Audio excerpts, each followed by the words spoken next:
l'Arabie Saoudite. 200 milliards de dollars.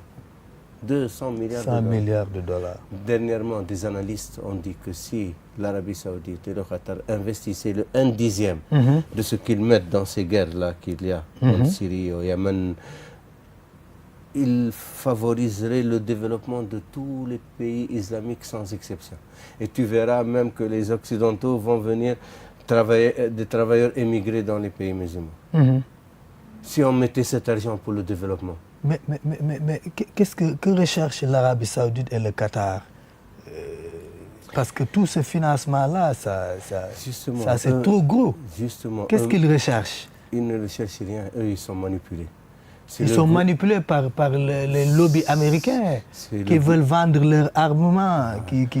Les gens qui sont au pouvoir. Je ne parle pas des populations, les populations n'ont rien à dire dans cela. C'est les gens qui sont au pouvoir. En Arabie Saoudite, c'est le fils du roi, Mohammed ibn Salman. Il est formé par c'est les Américains qui le téléguident, les services secrets américains, les services secrets britanniques. Ils ont même des relations avec les services secrets israéliens. Donc il se prépare à être le prochain roi. Malheureusement, c'est une vérité qu'on ne peut pas évacuer. Les gens ont peur de parler de cela. Même les gouvernements ont peur de parler de cela parce que l'Arabie Saoudite a un lobby très puissant, financièrement, sur les masses médias et tout. Ils combattent tous ceux qui disent quelque chose de vrai dans cela. Et alors qu'eux-mêmes sont manipulés, ils sont en train de concourir à la destruction du monde musulman. Regarde la Libye, regarde la Syrie, regarde l'Irak, regarde le Pakistan. Où est-ce qu'ils vont dans ces pays? C'est le chaos. Est-ce que le monde musulman, les États islamiques, est-ce qu'ils sont conscients du rôle que joue l'Arabie Saoudite actuellement? Beaucoup sont conscients, ils n'osent pas parler. Ils n'osent pas parler. Comme je dis, ils ont un lobby très puissant. Des armements dans les ambassades. Dans chaque ambassade, ils ont une cellule comme cela pour voir dans les masses médias si quelqu'un dit quelque chose, on l'attaque, on le fait, on le fait pression sur le journal, sur le gouvernement, tu vois, pour faire taire. Et on dirait que l'Iran, c'est l'Iran un peu qui résiste de ça, l'Iran. Parce que des fois, il attaque l'Arabie Saoudite. Je ne sais pas si c'est le chiisme contre le wahhabisme. Tu sais, comme il y a une manipulation dès le début, on est en train de manipuler les populations comme s'il y a un problème chiite-sunnite. Alors que les chiites-sunnites, des siècles, ils vivent ensemble. Ils n'ont pas de problème. Mais maintenant, le problème stratégique qui se pose entre l'Iran et l'Arabie Saoudite, ils veulent le tourner en un problème chiite-sunnite. Alors que c'est un problème stratégique. L'Iran, parce que c'est un pays indépendant. Sa politique, elle est indépendante. Donc il ne dépend pas ni de l'Occident ni des États-Unis, au contraire. Et il dit aux Saoudiens et aux Qataris, vous n'avez pas besoin de vous mettre sous la protection et le parapluie des Occidentaux, qui dilapident vos richesses, qui vous amènent dans des guerres destructives. On n'a qu'à former un ensemble islamique avec les moyens qu'on a, on peut. Et malheureusement, dans tout ça, c'est l'Amérique qui va gagner, au détriment de l'islam. C'est ça le grand malheur. Ils vendent les équipements, les armes, voilà. Et puis ils veulent détruire aussi l'islam. Tout. Pour eux. Avec le nouvel ordre mondial, pour le libertinage. Voilà. Maintenant, eux, qu'est-ce qu'ils ont décidé depuis longtemps? Comme je dis, ils préparent, ils planifient sur 10-20 ans la politique extérieure des États-Unis. Ils ont trouvé que les musulmans, pourquoi les combattre? Il faut les laisser combattre entre eux. Ils allument des feux, des foyers de guerre partout, ils laissent les musulmans. Regarde les guerres. Ce n'est pas les Américains qui combattent en Syrie ou qui combattent en Irak. Ils laissent les Libyens, c'est pareil. Ils laissent les Libyens se battre entre eux. En Égypte, au Sinaï, partout. Maintenant, ils alimentent les guerres. C'est eux qui sont derrière. Tout ça. Comme je te dis, Daesh ou les groupes terroristes. D'où est-ce que ça vient cette logistique? Ces armes, des centaines, des milliers de voitures, des tanks, des camions. On dit qu'ils brassent des millions de dollars. Le pétrole, à qui ils le vendent le pétrole? Mais donc, Daesh, ce qu'ils revendiquent, ce n'est pas sincère en eux. S'ils sont financés par exemple, les Américains et les Saoudiens. Donc, Abou Bakr Baghdadi et ses compagnons, ils ne sont pas sincères? La majorité étaient des prisonniers dans les prisons américaines en Irak. Ils ont été transformés, formés pour cette mission. Et donc c'est préparé depuis très longtemps? C'est les services secrets qui les préparent. Et ils sont manipulés à leur insu, ou ils jouent le jeu, ou ils sont sincères avec eux-mêmes. Ça, je ne sais pas. Peut-être il y en a qui sont sincères parce que... Peut-être, Allah seul sait. Mais en tout cas, ils jouent des pions. Et Boko Haram au Nigeria aussi, c'est le même cas? Sincèrement, je n'ai pas trop d'éléments d'appréciation sur cela, mais je sais que aussi il y a beaucoup de manipulation. Mais maintenant, quel est le vrai islam? Parce que on nous parle de djihad. Les gens par-ci, par-là, un musulman, est-ce qu'il a le droit de se lever un bon jour et décréter le djihad, ou un djihad doit être organisé par un imam? Qui doit décréter le djihad? Bon. Est-ce qu'un groupe doit le faire, ou une organisation, ou une personne se lève un bon jour, il dit que je décrète le djihad au nom de l'islam? Avant de répondre à cette question précisément sur le djihad et la légitimité du djihad, je voudrais d'abord, comme on a dit, le problème est global et tout. On a abordé maintenant le côté logistique et politique du problème. Que les services secrets manipulent derrière et des États, des gouvernements qui financent se font manipuler. Mais maintenant, il y a un problème plus fondamental encore, là, qui touche l'islam réellement. C'est l'islam version wahhabite de l'Arabie Saoudite. C'est ça qui fait le lien entre Boko Haram et Daesh, et Al-Qaïda, Taliban et tout cela. Le lien commun qui les lie, c'est leur doctrine wahhabite, leur compréhension de l'islam à la version wahhabite. Et c'est ça qui leur crée, ils les rend fondamentalistes, exclusifs, c'est eux les bons musulmans. Même les autres musulmans, ce n'est pas des bons musulmans. On les accuse, bid'a, shirk et tout. Alors imagine... Ils font du takfir. Voilà, du takfir. Donc c'est cette mouvance takfiri qui est le vrai problème du monde musulman. Maintenant, en évacuant le problème économique, politique, géopolitique, stratégique, maintenant sur le plan de la religion, de l'islam. À l'intérieur de l'islam. À l'intérieur de l'islam, c'est cette doctrine wahhabite qui crée tout ce fanatisme et qui tourne au terrorisme. Parce que la doctrine wahhabite, pour eux, on te parle quelques versets et quelques hadiths du tawhid et tout le reste c'est du shirk. Ça c'est du shirk, ça c'est du shirk, c'est du bid'a, celui qui dit ceci. Donc ils apprennent la haine aux croyants. Les musulmans, quand ils sont formés à cette école wahhabite, à leur compréhension de l'islam, ils ont la haine envers tous les autres, musulmans compris, et surtout musulmans. Parce qu'ils te disent, l'ennemi le plus proche, il faut combattre, donc c'est le musulman, après les autres.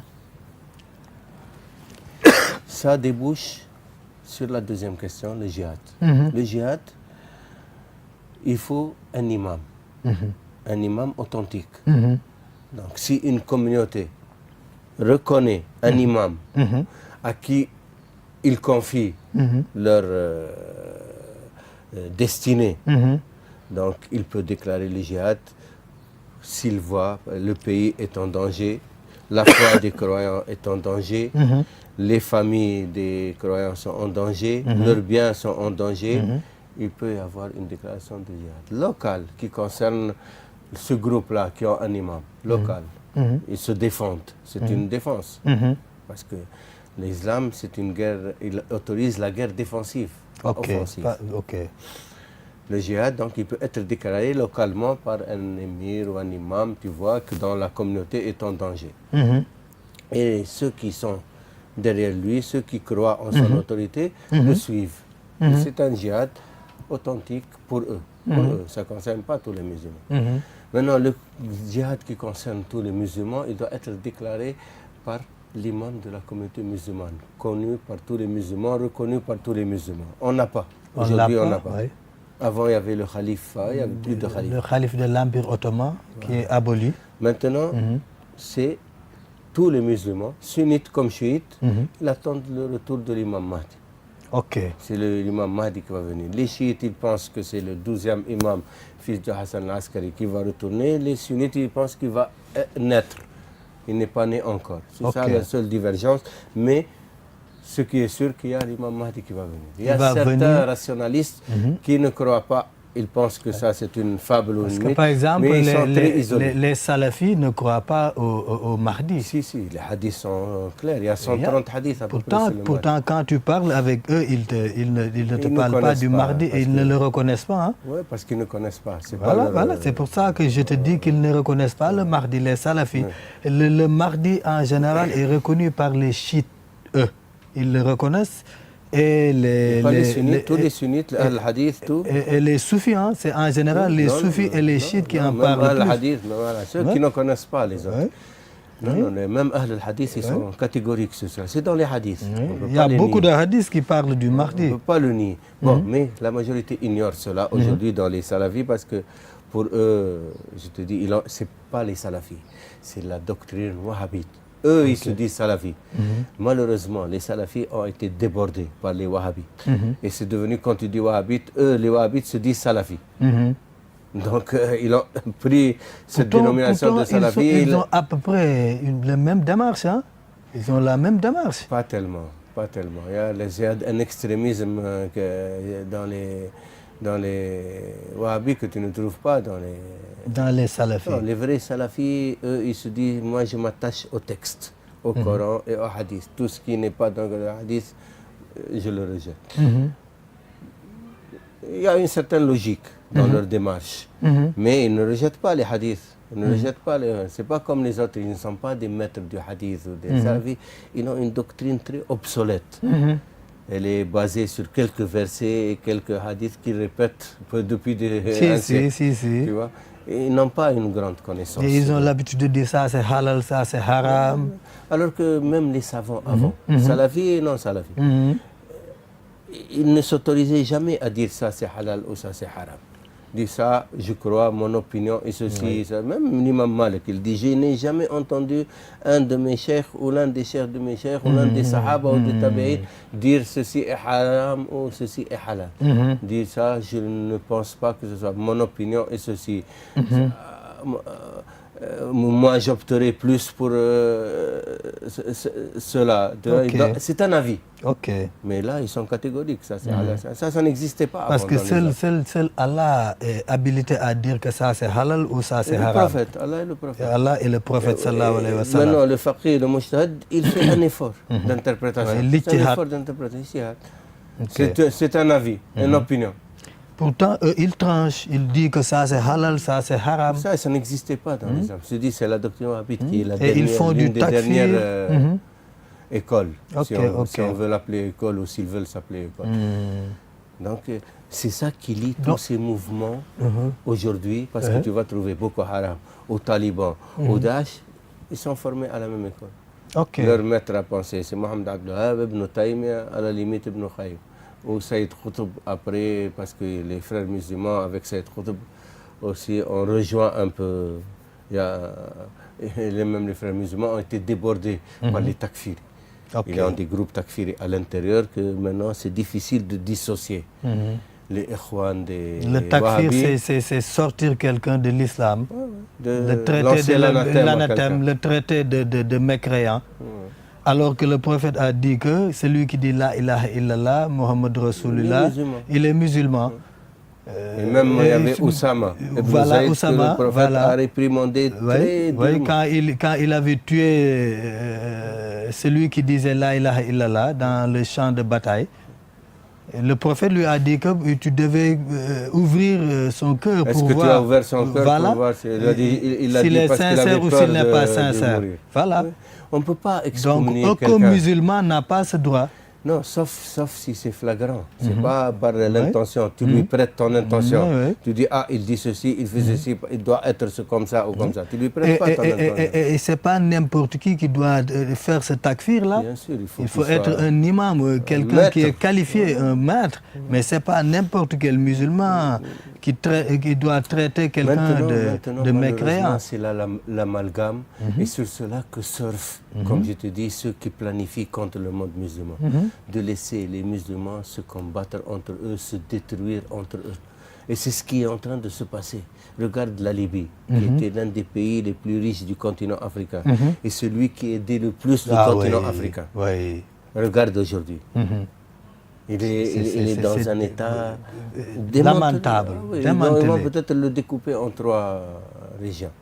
Ils sont en train comme ça, ils veulent découper tout le monde.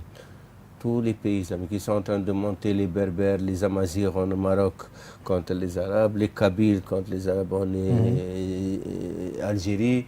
En Tunisie, il y a un problème aussi Daesh. On a beaucoup de Tunisiens qui sont partis dans Daesh, des milliers. Ok.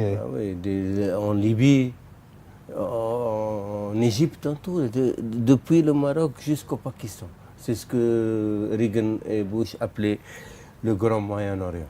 Ok. Pour eux, le Grand Moyen-Orient, les pays islamiques, ça veut dire qu'il faut maîtriser. C'est là où il y a un musulman, où il y a des musulmans. Ils ne font pas la différence entre Pakistanais, ou Afghans, ou Arabes, ou Berbères. Pour eux, là où il y a des musulmans, il faut créer le chaos. Donc, l'ennemi nouveau de l'Amérique, c'est l'islam. Il ne le déclare pas directement, il n'y a que Trump qui le déclare. Et l'Amérique est derrière tout ça. Les services secrets plutôt, ce n'est pas les Américains. Non, si je dis l'Amérique, je ne parle pas du peuple américain, mais je parle des lobbies qui élisent les présidents.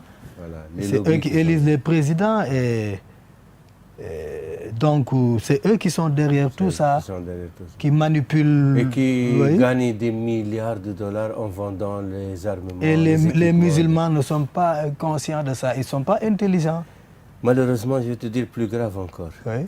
Les gens que tu as tout à l'heure dénoncés, l'Arabie Saoudite, le Qatar et les Émirats et tout, les princes là, qui sont aux commandes, eux-mêmes ont des intérêts dans les mêmes sociétés qui vendent les armes et les équipements et tout. Eux-mêmes ont des actions là-bas. Bon? Ah oui, ils sont actionnaires. Ça c'est grave. Oui, ils sont actionnaires. Tu trouves des grands de la famille Rockefeller, de la famille Rothschild, des grandes familles juives et des grandes familles de Beni Saoud, de Maktoum, des Émirats comme de Qatar et tout. Ils sont dans des sociétés. La guerre se fait et eux, ils gagnent de l'argent. En tout cas, ça c'est grave. Leur État perd de l'argent et eux, ils mettent de l'argent dans leur poche. Ok. Comme aux États-Unis, comme en Arabie Saoudite, comme au Qatar. C'est très grave. Regarde les guerres, combien ça leur coûte au Yémen aujourd'hui, l'Arabie Saoudite. Par jour, combien. L'autre fois, l'ex-président Abdallah Salah, il disait jusqu'à quand ils vont continuer à bombarder. Combien ça leur coûte par jour les bombardements pour bombarder des villages, des collines, quelques taudis et tout. Des millions de dollars par jour. Il a dit jusqu'à quand ils peuvent supporter. Nous, il dit, on se serre la ceinture, on mange les plats locaux. Ils n'ont pas beaucoup de dépenses. Et l'autre, jusqu'à ce qu'ils vont épuiser leur argent. Mais ils sont inconscients. Alors que c'est l'argent du pays qui est en train d'être dilapidé. Alors que les privés, eux, ils mettent dans leur poche. Les contrats d'armement, ils prennent des commissions. Et tout ça, ce n'est pas au nom de l'islam. Quel islam? Quel islam? C'est même anti-islam. C'est anti-islamique. Je dis, c'est des intérêts stratégiques, politiques, géopolitiques, militaires, économiques, financiers, tout ce que tu veux. Donc, quelle est la solution dans tout ça? Que doit être la solution pour les musulmans? Parce que ça devient plus difficile parce qu'il n'y a pas de calife pour tous les musulmans, comme la clergé chrétienne, l'Empire ottoman, quand on l'a dissolu en 1924, il n'y a plus de calife pour tous les musulmans qui dirigent. Donc ça devient difficile. Donc, quelle est la solution dans tout ça? Tout à l'heure, vous avez parlé du Mahdi. Et le Mahdi, est-ce que quand il va venir, tous les musulmans seront derrière lui? Est-ce qu'ils vont le reconnaître comme étant le calife de tous les musulmans? Tu sais, le conseil à donner à tous les musulmans, c'est de se tenir loin de tout cela, de ne pas se sentir impliqué. Parce que ça n'a rien à voir avec l'islam. Chaque musulman, il doit vivre son islam en paix et avec son âme et sa conscience envers son Seigneur. Cela me pousse à vous demander quel est le vrai islam voilà, que le prophète nous a légué. Je vais même répondre à ta question sur le Mahdi, mais le musulman, il a intérêt à vivre en paix avec son Seigneur en son âme et conscience. Et de savoir que tout cela n'a rien à voir avec l'islam. C'est comme on a dit, des manœuvres politiques, stratégiques et tout. Ils ne doivent pas se sentir impliqués. On veut pousser les musulmans dans cela, dans une guerre chiite, sunnite. Hein? Il ne faut pas entrer dans cela. Il faut respecter tous ceux qui disent la ilaha illallah, ton frère. Maintenant, les politiciens, les économistes et tout, c'est à eux de s'arranger, régler leurs problèmes. Ça, c'est ce que je conseille à tous les musulmans. Secondo, chaque pays a ses particularités. Il ne faut plus penser que les musulmans, c'est une communauté, tu vois, qui doit se défendre. Il n'y a plus d'unité dans le monde musulman. Donc chaque musulman, il est responsable de lui-même. Le musulman sénégalais, aujourd'hui, en quoi il est concerné par ce qui se passe en Afghanistan, ce qui se passe en Irak? En quoi il est concerné? Il n'a qu'à vivre son islam avec son Seigneur, avec son prophète, comme Allah le veut. S'il était en Irak, c'est autre chose. Maintenant, il est là. Qu'est-ce qu'il va faire en Irak ou en Libye? On ne sait pas. Ah, il donne son opinion, il peut avoir son avis, une analyse. C'est logique. Mais il ne faut pas être mêlé à cela. La première chose. Ici au Sénégal, par exemple, particulièrement, je peux t'affirmer que c'est le meilleur islam aujourd'hui que tu vois. Parce que c'est un islam de paix, de tolérance. C'est un islam d'amour, de fraternité. Regarde ici au Sénégal, il n'y a ni problème chiite, sunnite, ni problème soufi, salafi, ni problème musulman, chrétien. Tout le monde vit en paix. S'il y a quelques personnes isolées ou quelques groupes qui veulent faire, ils sont très isolés. Qu'est-ce qui fait cette exception sénégalaise? Cette exception sénégalaise, ça vient de la nature d'abord. Des Sénégalais qui sont assez intelligents pour comprendre que la religion, c'est la spiritualité. La spiritualité, elle est très forte. Il y a des gens qui sont trompés. Ils voient les apparences extérieures. Ils voient que les Sénégalais vivent normalement, toujours joyeux. Ils pensent que le musulman doit être austère, il s'habille avec la barbe, il doit s'habiller comme les gens du Golfe. Ça n'a rien à voir. Regarde, les Sénégalais, ils sont fiers de leur tradition. Ils portent des boubous, personne ne te fait la remarque si tu as une barbe ou tu n'as pas une barbe. Si la femme fait le hijab, c'est son problème. Chacun, il vit son islam. Ils ont cette, d'abord, intelligence, les Sénégalais, de respecter leur prochain. Et jamais il va te demander si tu es chiite, si tu es sunnite, si tu es salafi ou tu es soufi. Chacun, il vit son islam spirituellement. Ils ont une spiritualité plus forte que le zar. Et puis, ils ont le système maraboutique, qui est extraordinaire et qui a pratiquement plus dans le monde islamique.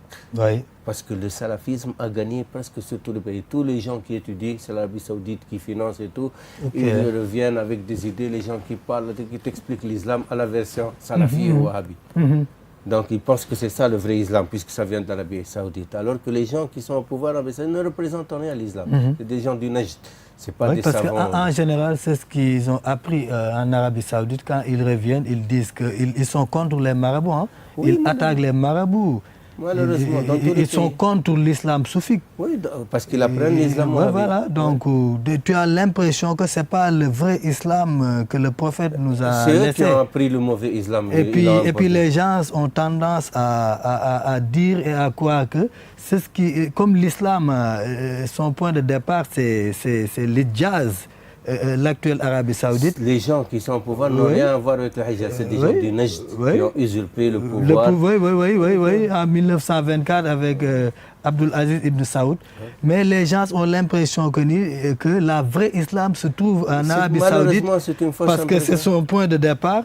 Alors que c'est ce qu'ils ont appris là-bas. Si l'Arabie Saoudite n'avait pas des moyens financiers, qui va suivre cette doctrine wahhabite? Tu crois qu'il y a des musulmans, ils vont suivre cette doctrine wahhabite si ce n'est pas l'argent des Saoudiens. Ils suivent les pétrodollars. Ils ne suivent pas la religion, les gens. En tout cas, c'est ce qu'ils ont appris là-bas. C'est ce qu'ils ont appris là-bas. Quand ils reviennent, on leur fait un lavage de cerveau. Parce qu'ils sont ils sponsorisés. Ils sont contre les marabouts. Ils sont sponsorisés. Ils sont contre le soufisme. Ils sont sponsorisés. Et puis, ils disent à leurs sponsors en Arabie Saoudite, oui, il y a du shirk chez nous. Et on le finance même. Ils créent des écoles franco-arabes. Il y en a beaucoup qui ne croient même pas à ça, mais ils sont sponsorisés. Ils demandent de l'argent pour créer une école coranique. Pour faire on envoie, je ne sais pas de nom. J'ai vu moi-même à Dakar, j'ai vu moi-même, quelqu'un, il a loué une maison, il a fait une annonce à la télé, il distribue les moutons et tout. Et les gens venaient en masse, on les filmait et tout, il envoie, voilà, je distribue les moutons, il mettait l'argent dans sa poche. Ils font comme ça.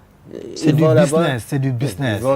Ils vont dire du mal de leurs compatriotes. C'est des mouchriquines, ils adorent encore les trucs là. Donc c'est du business, mais pourtant il y en a qui sont sincères quand même. Parce qu'il y en a qui reviennent, qui créent des écoles franco-arabes. Et ça commence à se multiplier ici à Dakar. Peut-être ils sont même les terroristes de Daesh. Il y en a parmi eux des gens sincères. Mais ce n'est pas le vrai islam. C'est pas le bon islam. C'est des gens sincères mais qui sont manipulés. Le bon islam, c'est d'aimer Allah et d'aimer son prochain. Le prophète Mohammed sallallahu dit il faut aimer pour ton frère ce que tu aimes pour toi-même. La ya'mun ahadukum illa an yuhibba li akhihi ma yuhibbu li nafsihi.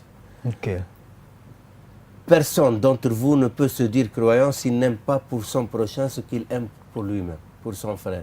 Et ton frère, c'est-à-dire humain. C'est pas ton frère dans la religion encore, c'est plus proche de toi. Mais même ton frère dans la pas de religion, tu aimerais bien qu'il devienne musulman. Non? Tu aimerais bien le voir rôtir en enfer ou tu aimerais bien qu'il devienne musulman. Donc notre rôle, c'est d'aider les gens. C'est d'aider. Appel aux voix de ton Seigneur. À les Seigneur. sauver des griffes de Satan. C'est pas de les jeter dans les griffes de Satan. Tu es un kafir, tu es un... Serigne Abdallah Fahmi, on me fait savoir qu'il est le temps qui nous est imparti est fini. On va arrêter ici la première partie pour reprendre la deuxième partie à la semaine prochaine. On vous remercie. On est content de partager le plateau avec vous. Merci. On vous donne rendez-vous la semaine prochaine pour la suite de notre émission. Assalamu alaikum wa rahmatullah. Jërë ngeen jëf.